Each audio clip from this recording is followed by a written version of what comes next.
Wow. Here comes everyone.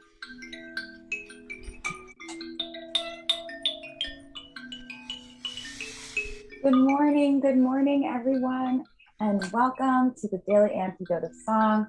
Hello to everyone out there on Facebook Live, and thank you so much to Brendan for playing us into your room. Okay, time for our hellos. Hello, Stephen. Hello, Jennifer and Figgy. Hi. Oh, hi. Hello. Hello, Brendan. Hello, Jojo out on the road. Hi, Jody. Hi, Pat. Hi, Deli. Hi, Kathy. Hi, Arlene in Berkeley, California. Let's bring some more folks into the room. Wow, it's crowded. Good morning, Deborah. Hey, Sheila in Florida. Dan in Vienna, Virginia. Hello, Martha. Hi, Susan G. Anna, how you doing? Hey, Amanda. Hey, Miles. Good morning, Gary. Hello, Cliff in Vermont. Good morning to you too. Hello, Johnny and Dane and Luda in BC. Caroline in DC. Good morning to you. Rosalie in Michigan. Hey, Barb in Virginia. Great green color combo. I like that. Susan Miller in Seattle. Hello. Good morning. Hello, Steve and Michelle. Good morning. Carolyn in Idaho. Hello. Ralph and Penny in Victoria. Sherry in New Hampshire. Bonnie in Boise. Christiana. Oh, also playing. Very nice. Good morning, Kevin in New Hampshire. Hello, Annette and Trish in Victoria, BC. Cricket and Kate in Charlottesville. Mabel in Massachusetts. Hello, Ruth. Good evening, Ruth. In England. Anne in Knoxville, you're out there somewhere. Great quilt, though. Storm and the Pumpkins. Good morning. Oh, and Mr. Jim Harkless. Good morning to you. Julie in Ontario, and all of the folks off of camera. Good morning to you too, or good afternoon, or good evening to wherever you are in the world. And I'm going to pass the mic on over to Steve. How you doing? Hi, everyone.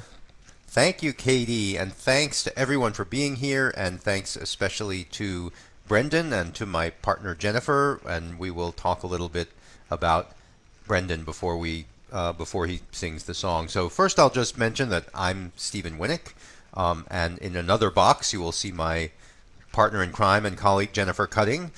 And we're both folklife specialists at the American Folklife Center at the Library of Congress in Washington, D.C. And unusually today, I'm coming to you from the Library of Congress in Washington, D.C. I'm in the attic of the Jefferson Building. So I'm in like a little structure that's on top of the Jefferson Building near the dome that you can always see with the little torch on it. So that's where I am right now, which is kind of cool. Normally, I'm there in Jennifer's house with her and Figgy, but now I am here in the library. And this is day 4 of our 5th Archive Challenge Partnership Week on the Daily Antidote of Song. And Steve and I just love working at the Library of Congress. You can tell by how long I've been there. I've been there for 33 years, and Steve is a lifer as well. And it's the biggest library on earth. What's not to love? And I'm And right on top of it. we uh we love old songs so much that the boundaries blur between our working hours and our non-working hours because we're that's the giant candy store that we work in, the largest library on earth and the biggest folk archive, one of the largest ethnographic collection of ethnographic field recordings in the world. So we have 16 different reading rooms at the Library of Congress. Here's your factoid for today: 16 different reading rooms in the Library of Congress, one of which is the Folklife Reading Room. And we hope you'll come visit us. It's by appointment now, but we are back open by appointment. We hope you'll come visit us. We maybe one of the smallest reading rooms, but we do big things like today's archive challenge. Yeah, in fact, the reason that I had to come to the library today is that I have a shift on that reference desk in that reading room from 1 to 4 today. So I'll be hightailing it from here in the attic down to the ground floor to sit on a public reference desk. But as Jennifer said, one of the big things that we do is the Archive Challenge, which is where we ask people to learn a song from the archive and perform their own version of it. And we're going to tell you a little bit more about that and about the American Folklife Center and the field recording and everything soon. So we hope you have time to stay around a little bit after the song, but we wanted to introduce our guest and hear the music as soon as possible. So today's guest is a multi-instrumentalist. He's a song leader and a composer based in a hotbed of folk music activity, Brattleboro, Vermont. So please welcome Brendan Taff. Hey everybody. Delighted to be here. Thanks for having me. And I'm going to sing an old song for you called The Devil's Nine Questions that I got from the singing of Texas Gladden. Amazing singer and part of a musical family. Her brother Hobart Smith, an amazing banjo player. It's an American version of a much older song. There are versions in the British Isles that I know as Riddles Wisely Expounded, but probably have other names as well. And I'm going to play it on this instrument. You guys get the visually non-stimulating end of this. This is what I get to see. This instrument is called an mbira, M-B-I-R-A. I think I saw some questions about it in the chat. It is versions of this instrument, of this basic idea, exist throughout southeastern Africa, from Rwanda down through Mozambique. Oddly enough, not really in South Africa. But this particular version of it is from Zimbabwe. Its full name is Imbira Zavadzimu, which means the Imbira of the spirits. And it's a very old instrument. Archaeological evidence shows instruments that look like this from over 1,000 years ago, which makes it much older than the violin or the guitar or really anything else you might be familiar with, other than a flute, which is the oldest. Anyhow, there's your esoteric nerd moment of the day, and now I'll just sing the song.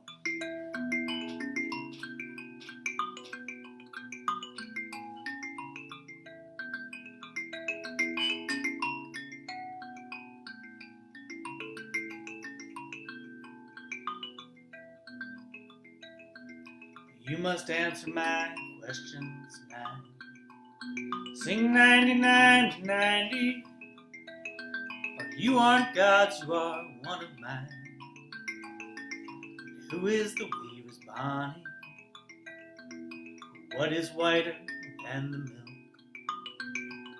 Sing 99 to 90. What is softer than the silk? There we are. Who is the weaver's Bonnie? Oh, snow is whiter than the milk. Sing 99 to 90. And down is softer than the silk. I am the weaver's Bonnie.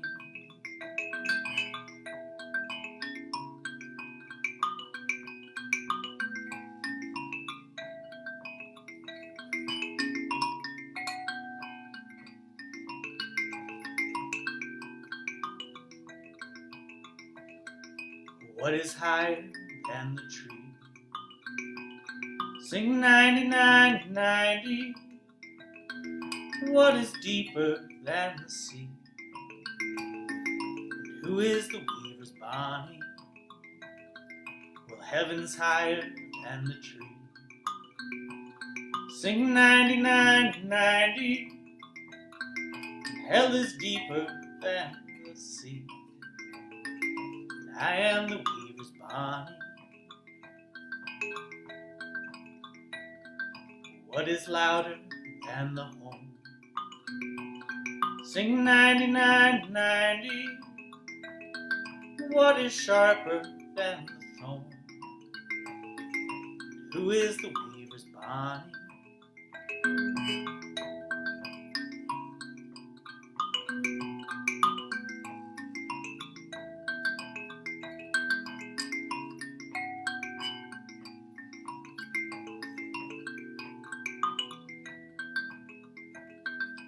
Thunder's louder than the horn. Sing 99 and 90. Death is sharper than the thorn. I am the weaver's Bonnie. But where's the man who'll do no wrong? Sing 99 and 90. What is sweeter than the song? Who is the weaver's Bonnie?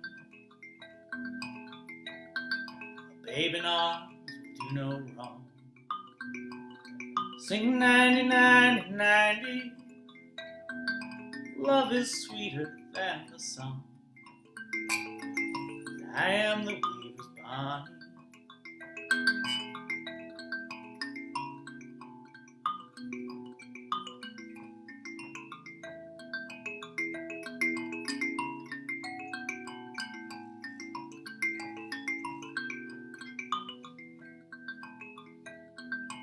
You have answered my questions now. Sing 99 and 90. You are God's, you are none of mine. You are the weaver's Bonnie. So you are God's, you are none of mine. You are the weaver's Bonnie.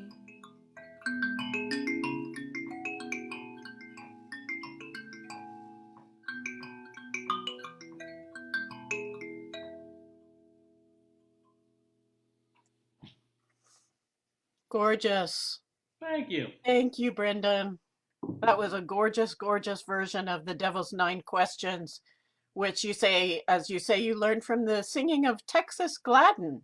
And this song was collected by Alan Lomax from Texas Gladden in Salem, Virginia in 1941.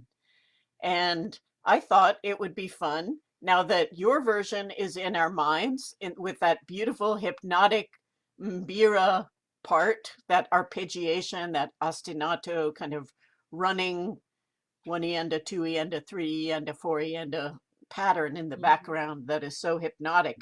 Let's hear Alan Lomax's recording of Texas Gladden just singing the song unaccompanied in 1941. Katie, could you play that for us?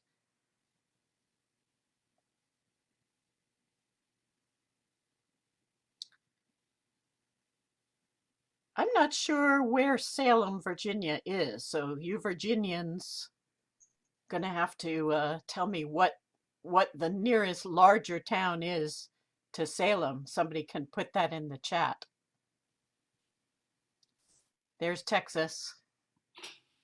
Let me know if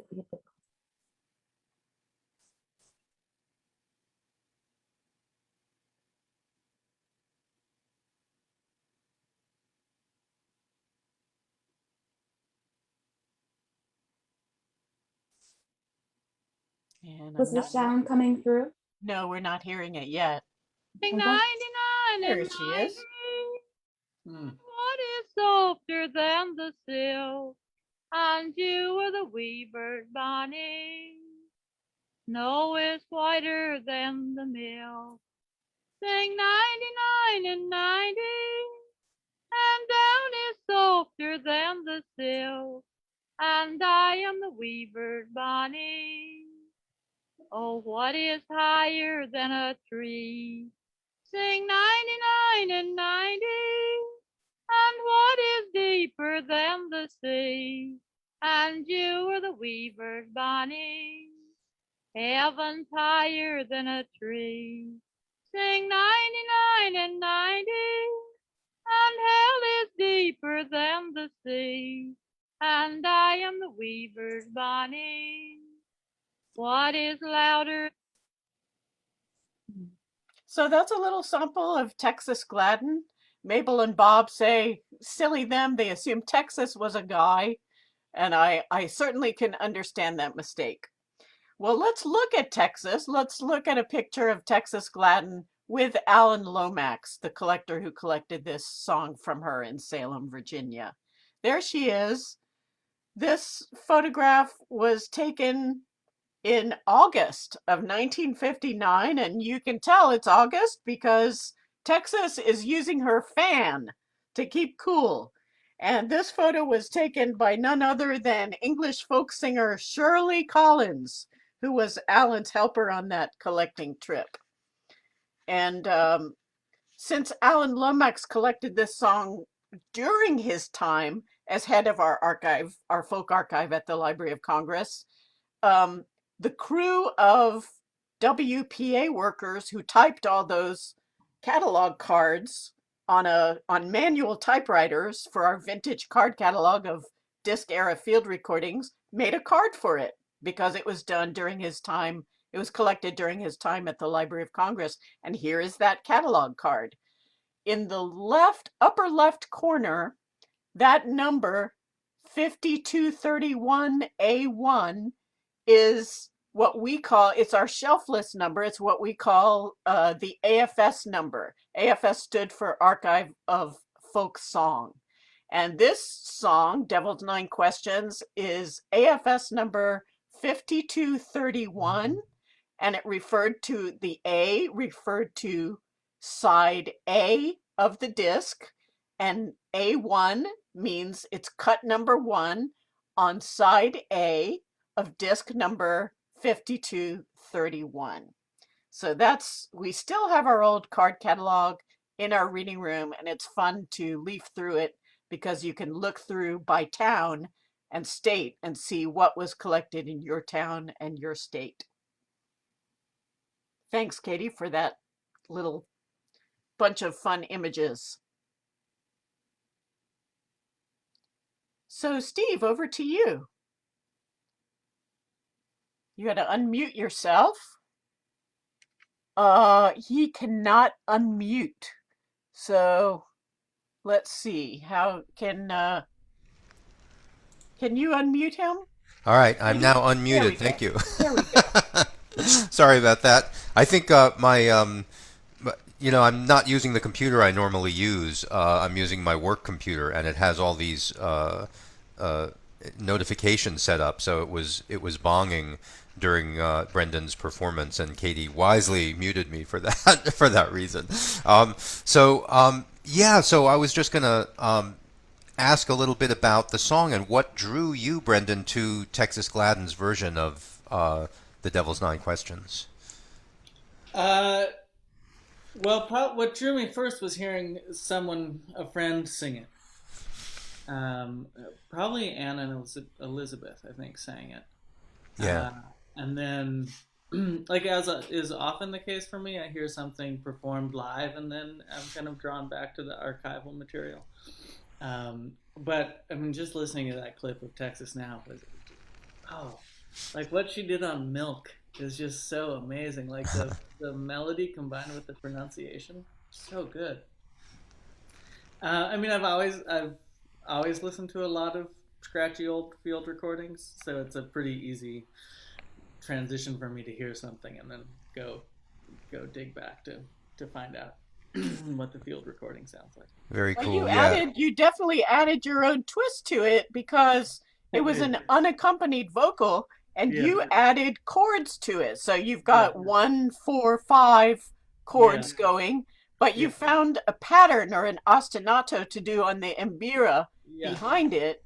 And what amazes me is that you can keep that pattern going of all those eighth notes. You can keep this ostinato or this pattern going and still manage to sing the words over it and keep a separate melody going. So you must be very good at dividing your brain into compartments.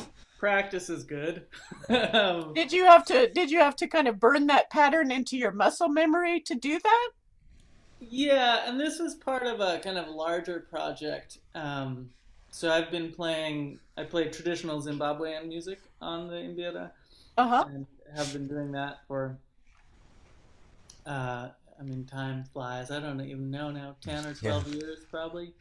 And after I'd been doing that for about 5 years, and I'd been to Zimbabwe and studied with teachers there. I wanted to like I can sing in Shona. I learned some lyrics in Shona to go with traditional pieces, but it always felt a bit like wearing somebody else's clothes. You know, like Uh-huh. it, clearly not my culture.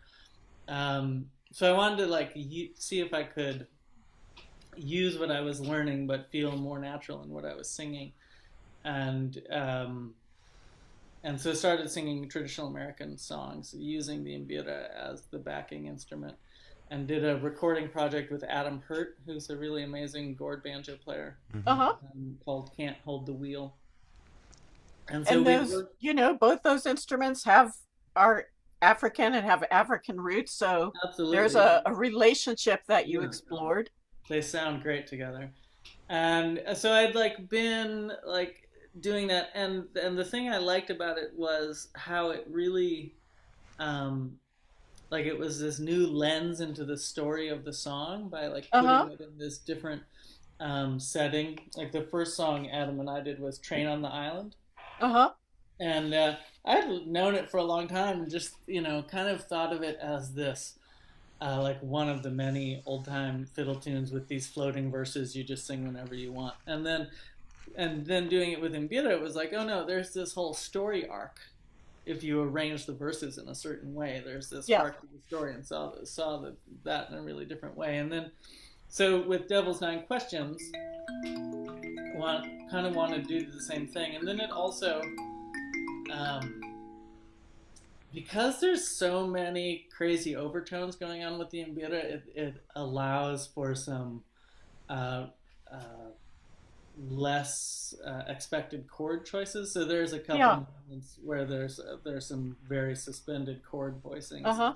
happening. Like it should be a one chord, but I'm playing a four chord, Yeah. and it kind of works because it's the Mbira and makes it all a little spookier. Uh-huh. That, It's definitely hypnotic. Yeah, Something about that pattern kind of entrains the brain yeah, in a good way. yeah. And Well, it's trance music for sure.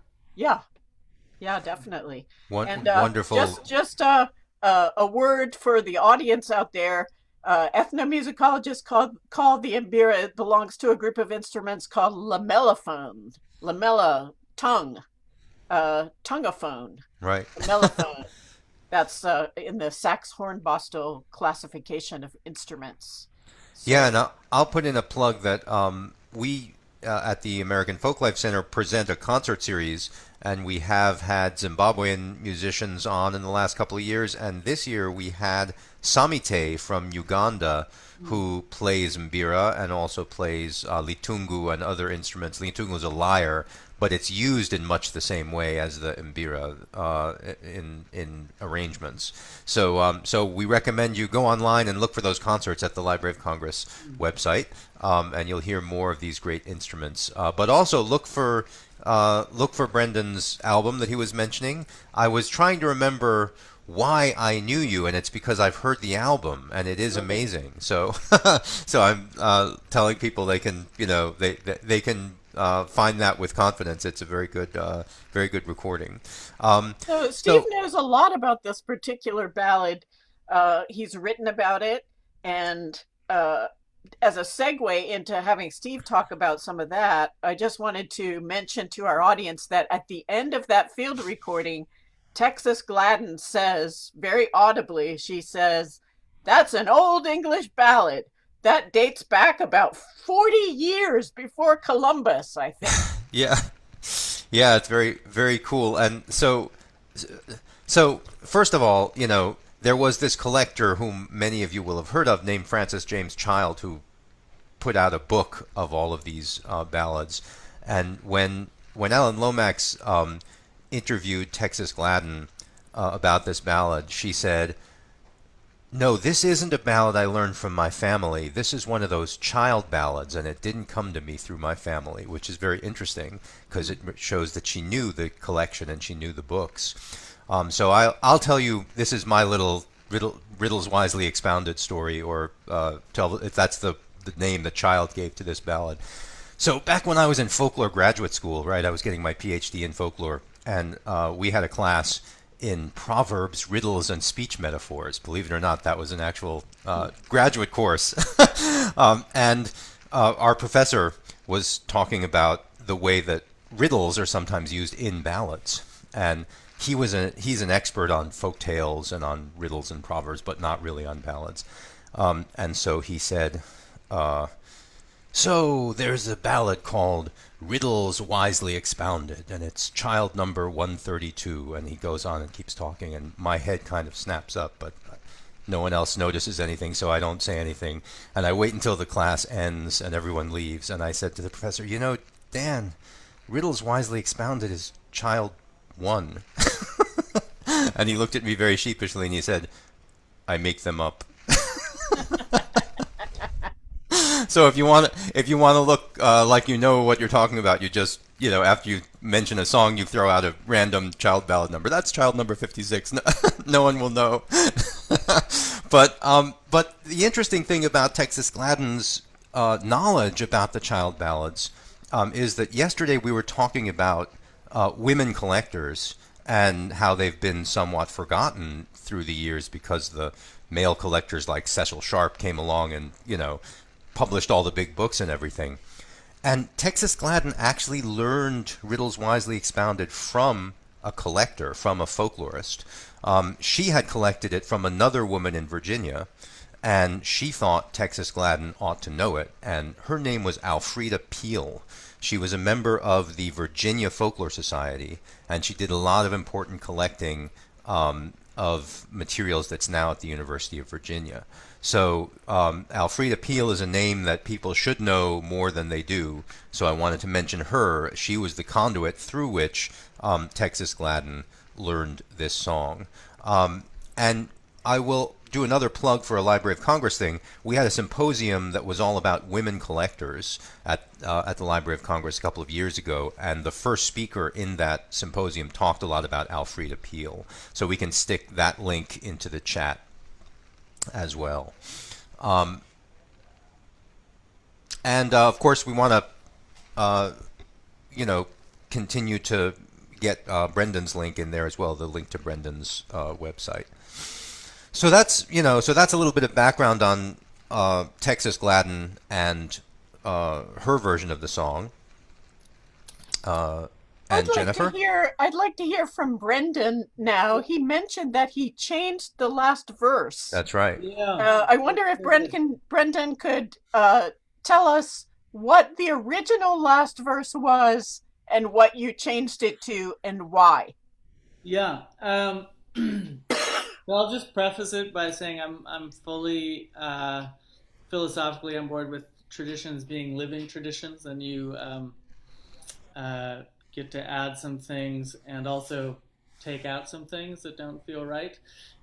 So the final verse, it's been so long since I learned the final verse. What is it? It's just like terribly misogynistic, right? Like, Yeah, so the last riddle is what is worse than woman e'er was. right, right. So what's even worse than a woman? And is it there's nothing? Is it nothing is worse? No, well, I can't remember exactly what Texas sings, but typically the way this ballad works is that the devil is scared away by being recognized.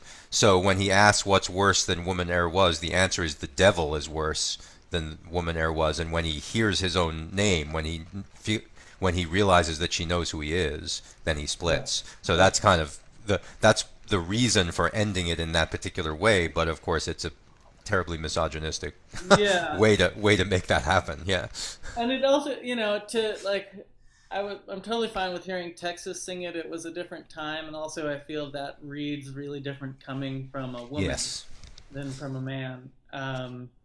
So as I was like working it up as a performance piece, I just realized I couldn't sing that verse, and so instead I substituted it with "What is sweeter than the song?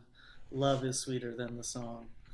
And one of the things I find super curious and like between the kind of British version of Riddles Wisely Expounded and the American version of Devil's Nine is the kind of the answers to the questions have become much more concrete, right? Like in Riddles Wisely Expounded, what is greener than the grass? Envy is greener than the Yeah. grass, right?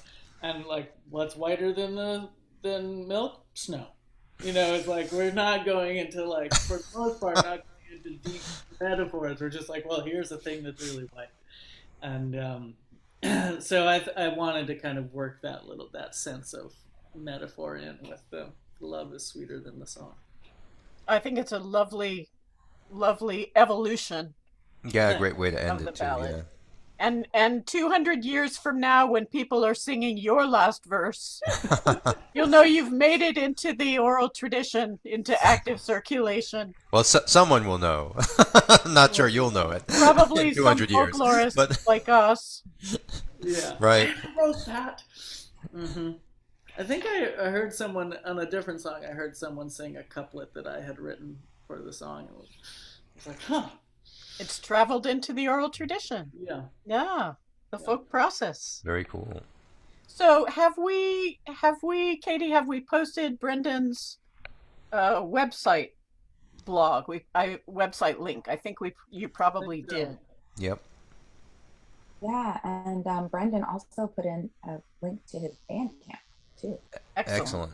Which is the That Can't Hold the Wheel album, which has Adam Hurt and Heather Massey from Waylon Jennings and Mike Olson from Lake Street Dive.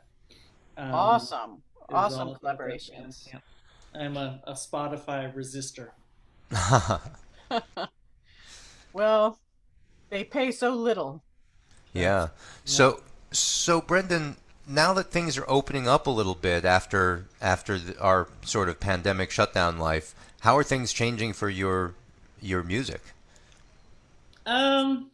Things are opening up, but slowly, you know. I'm starting to have a few. I lead a lot of harmony singing workshops, and that feels like the last frontier, really, Yeah. because you're, asking people not just to be in a room together, but to be in a room together and sing. So we're kind of feeling our way. Morris Smiley and I just did a great one 2 weekends ago. I have a couple things coming up. One I'd love to mention, just registration just went live at turtledoveharmony.org. It'll be a weekend workshop for how to lead gospel songs for white song leaders. With Kathy a great Bullock, topic. who is an amazing singer, piano player, teacher, and it'll be really looking at what kind of historical context and social context non-African American song leaders need to understand in order to share that music. So that would be something I'd love everyone to know about. I don't have any performances coming up. Just been still feel like I'm riding the wave and getting back into things slowly. I'm on this little homestead outside of Brattleboro, and I don't leave all that much, to be honest. And lockdown, has been a very rich time for a lot of artists in terms of having time to finish unfinished songs, write new songs, research new things that inspire you, and just have time for the creative process. Yeah, in my case, to be honest, I bought an old farmhouse a couple of years ago, and what I've had time for is renovating my house. So nesting is very important too. Yeah, and I got it's a 1796 timber frame that I gutted and have rebuilt. So nice. Wow. That's been my pandemic project. Great. So I see you're reaching for the gourd. Yeah, I have a request for your gourd banjo. And also, I was hoping, Brendan, that you could teach everybody the refrains to the song so that as we go out, as we hear it again, people can sing along with those refrains, those repeated lines that happen. Sure. So there are two, and the middle one is consistent, sing 99 and 90. And the second one changes depending on who's talking. So if the devil is talking, it's who is the Weaver's Bonnie. And if the Weaver's Bonnie is talking, Huh. I am the Weaver's Bonnie. So you just need to kind of track, is there a question being asked or is there a question being answered? And also for any math people, when when I first learned the song, I was like, okay, Devil's Nine questions, cool. And then I'm like, but there's eight. There's like four sets of two. And then finally realized that the ninth is who is the Weaver's Bonnie.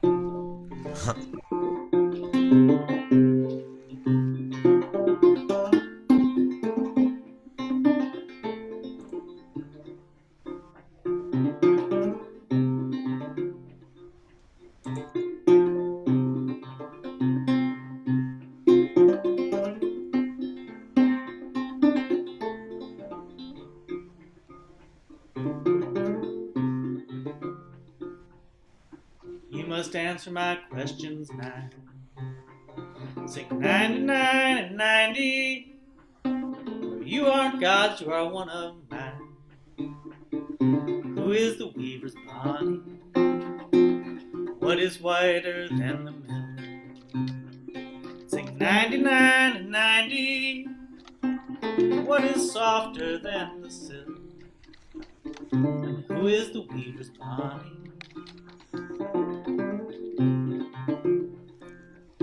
Snow is whiter than the mill. Sing 99 and 90. Down is softer than the sill. I am the Weaver's Bonnie.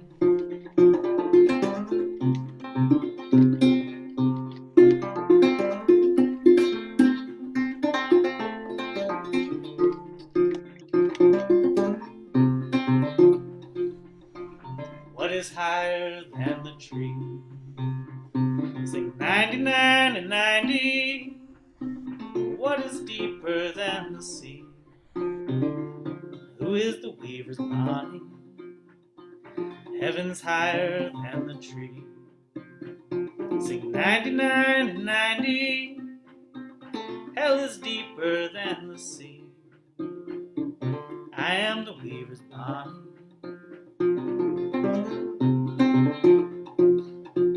What is louder than the horn?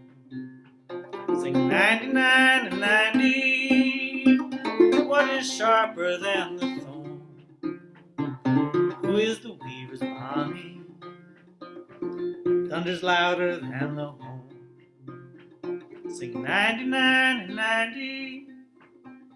Death is sharper than the thorn. I am the Weaver's Bonnie.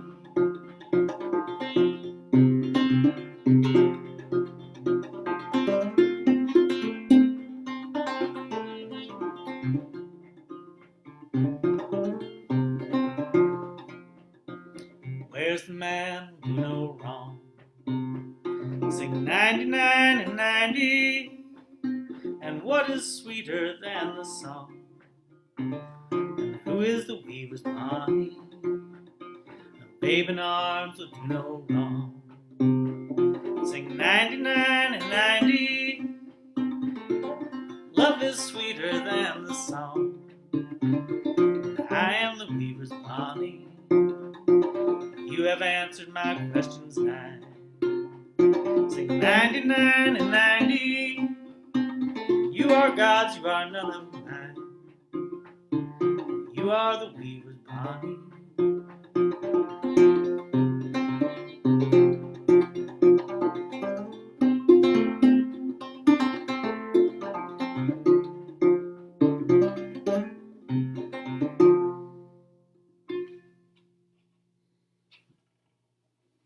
Thank you so much, Brendan. Yeah.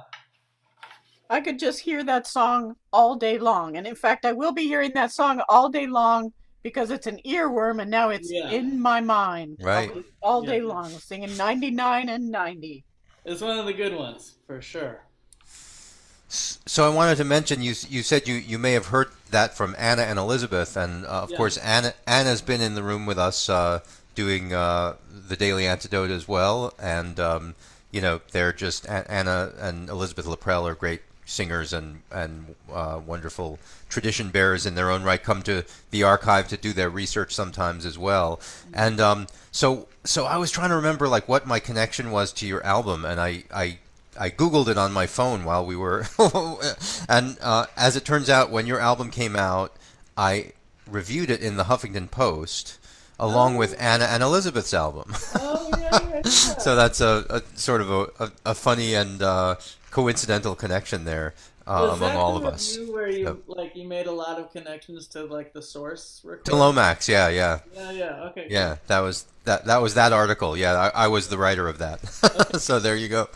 I remember that one. Yeah, excellent. So thank you so much, Brendan, for Yeah. both versions of the song. It's so cool to hear, how it can be done differently on two different instruments and how it Yeah. sort of changes the character of things but keeps that emotional core of the story and the ballad.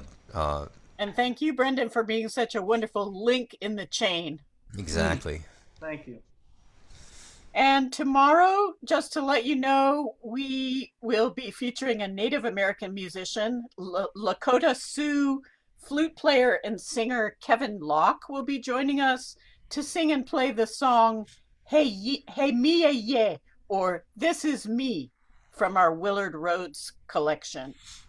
Yeah, Kevin Locke is an amazing performer as well. So I hope you all get a chance to come in and see that because it'll be wonderful. But for now, we want to thank Brendan, and I would like to thank, of course, Katie and JoJo and Busy Graham of Carpe Diem Arts, who I know has left the room, but she's so important to keeping this going.